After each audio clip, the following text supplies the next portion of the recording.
پیر طریقت حضرت مولانا سید درویش محی الدین قادری مرتضی پاشا صدر اسلامی مدارس بورڈ کے صاحبزادے جناب سید ابوبکر قادری حسن پاشا حال مقیم امریکہ کی شادی جناب ڈاکٹر علی اعجاز سبحانی صابری کی صاحبزادی کے ہمراہ مسجد باغ عامہ نامپلی حیدرآباد میں انجام پائے۔ مولانا سید درویش محی الدین قادری مرتضی پاشا نے خطبہ نکاح پڑھا، بعد ازاں دینی مدارس کے طالبہ کو تناول طعام کا اہتمام کیا۔ نو بہادہ جوڑا باراتیوں کے بغیر شریک ہوئے تقریب کو مختصر اور سادہ رکھا گیا۔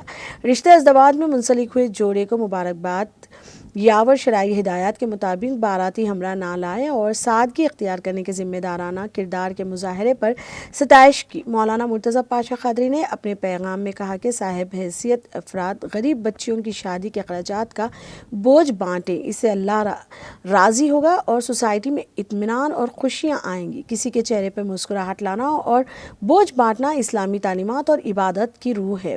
اس پر نور تقریب کار رخت انگیز دعا پر اختتام عمل میں آیا۔ مولانا سید خضر پاشا قادری، مولانا مفتی ڈاکٹر حافظ محمد صابر پاشا قادری خطیب و امام مسجد تلنگانہ اسٹیٹ حج ہاؤس نامپلی حیدرآباد کے علاوہ دیگر حضرات بھی شریک رہے۔